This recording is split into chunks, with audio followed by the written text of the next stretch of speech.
Madame Frédérique Bérubé, vous êtes de Québec et c'est la première fois que vous venez à Arts et Reflets. Pourquoi? Pourquoi? Parce que vraiment, j'avais vraiment hâte de participer là, à un symposium et ça me donne la chance de me connaître. C'est un tremplin pour moi, peut-être. Et c'est bien parti. C'est votre premier symposium? C'est mon premier symposium. J'ai fait des expositions. Ma technique, c'est dans le fond, je me lève le matin, je regarde mes couleurs et là, je me dis, aujourd'hui, j'ai le goût de peindre telle couleur et ça va tout seul. Et là, je pars. Madame Lucie Blanchet, vous venez de Dolbeau-Mistassini. Vous en êtes à votre première visite à Arts et Reflets de Château-Richer. Qu'est-ce qui vous amène ici? Bien, c'est la première fois que je viens, mais ça fait quand même plusieurs années que je veux venir ici. C'est pour faire connaître mes œuvres un peu partout dans le Québec. Et vos œuvres, elles sont tout à fait particulières. Bien, je travaille à partir de récupération de l'aluminium uniquement. Et actuellement, je peux vous dire que j'ai 73 églises du Québec de fait. Bien, j'ai fait une exposition sur la carrière de Mario Pelchat. Alors, j'ai représenté lors d'un vernissage afin de lui rendre hommage avec des médaillons en feuilles d'or. Actuellement, je peux vous dire que j'ai 22 ans de carrière. Au début, j'ai commencé avec les plaques quand ils impriment dans les imprimeries. Puis, durant les années suivantes, eh bien, au début, c'était uniquement argent, mes œuvres. J'ai trouvé les couleurs en arrière des encres. J'ai trouvé ensuite les canettes de liqueur, les stores. J'ai découvert aussi qu'il fallait la brûler, etc. Puis j'en découvre encore. Mais j'ai exposé en France, j'ai exposé même au Vatican, j'ai exposé à Montréal. J'ai plusieurs œuvres dans des musées. J'ai une œuvre au musée de l'Oratoire Saint-Joseph depuis 3 ans. L'Oratoire elle-même, qui m'a pris 5 mois de travail assidu. Madame Suzanne Côté de Princeville, il y a beaucoup de mouvements dans vos toiles. Oui, je m'amuse avec les mouvements, les foulards, les couleurs. C'est ma passion et je lance toute ma fougue dans mes toiles. Qu'est-ce qui vous a amené là? J'ai suivi des cours de danse et le rythme est revenu en moi. J'ai décidé de transférer mon plaisir de danser dans mes toiles.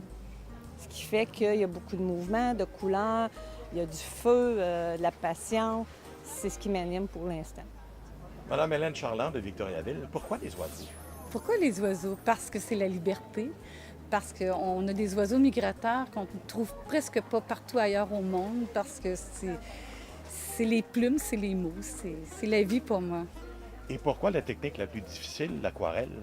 Parce qu'on n'a pas le contrôle. J'aime beaucoup l'aquarelle parce qu'on ne peut pas, avec l'aquarelle, avoir le contrôle parfait. Il faut laisser aller.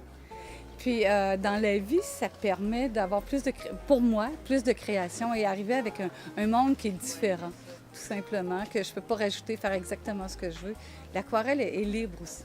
Bien, c'est sûr qu'il y a toujours des petits trucs comme la gomme réserve, qui est un liquide quand on le met sur la toile, sèche et on peut l'enlever après. Ça veut dire que je peux faire mes fonds tout à fait abstraits. Et j'ai toujours, si vous avez remarqué dans mes tableaux, un côté assez figuratif de mes oiseaux qu'on sent bien, et l'autre côté qui est abstrait. Je l'appelle mon côté nature, mon côté givré. Sandy Cunningham, une peintre de Château-Richer. Vous êtes la plus jeune du Saint-Pau. Qu'est-ce que vous a lancé dans la peinture? En fait, j'ai tout le temps dessiné. Ça fait 4-5 ans que j'ai commencé à pratiquer la peinture. Et vous faites des tableaux très éclatés. Pourquoi? C'est ma manière de m'exprimer. C'est des gestes plus spontanés. Puis c'est ça, je mêle l'abstrait, figuratif. La couleur, il y en a dans certains tableaux, il y en a moins dans d'autres. J'aime beaucoup le contraste noir et blanc avec un peu de touche de gris. Puis juste une couleur, ça arrive souvent. Sinon, là, je commence à plus intégrer différentes couleurs. Vous gagnez votre vie avec votre peinture? C'est la première année là, que j'essaye, là, que je me donne vraiment à temps plein là-dedans. Là. Madame Claire Côté-Cloutier, vous êtes de Loretteville. Oui, exactement. Et vous peignez sur des matières peu communes. Oui, en effet, j'ai des matières que j'utilise dernièrement, dont du coton à fromage que je vais coller sur mes toiles au départ. Et puis, je vais travailler par la suite avec de la spatule, pour que ça fasse très aéré. Je vais utiliser aussi des papiers de soie qui vont donner beaucoup de texture. On peut jouer avec les doigts à ce moment-là pour les placer comme on veut et puis donner des effets particuliers. Madame Mathilde Bergeron, vous venez de Saint-Gédéon, au Lac-Saint-Jean, et c'est ça. votre première visite à Arts et Reflets. Pourquoi? Pourquoi? Parce que c'est une très belle région et c'est une région que j'admire. Je trouve belle au niveau nature. Puis peut-être un petit ennui des gens de Québec, parce que j'ai quand même vécu à Québec quelques années. Alors c'est un peu tout ça. Là. Je dis souvent que je travaille comme sur une peau de papier. Donc ça doit être très délicat. À ce moment-là, ça nous permet d'aller chercher des textures, des expressions, et puis même faire fleurir l'imagination là, sur, un peu comme une caresse sur une peau, finalement. Donc, je peux toucher à la fois le paysage, le portrait, l'architecture, la vie urbaine. Tout peut être traduit là, par le médium. Linda Isabelle, de la Côte-Nord à Château-Richer pour la première fois. Pourquoi?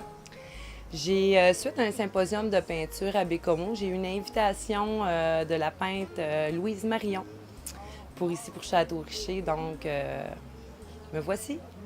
Et pourquoi la peinture? J'ai toujours peint, j'ai toujours dessiné depuis que je suis très jeune. C'est ma manière de m'exprimer. Sans la peinture, je pense que j'existerais pas, tout simplement. Oui, c'est... C'est très coloré, c'est un trait de caractère? Je pense que oui, je suis une personne qui est un petit peu extravertie. Donc, j'aime la vie, j'aime la couleur, j'aime qu'est-ce qui bouge. Puis je pense que c'est bien représenté dans mes tableaux. La façon de peindre est particulière aussi.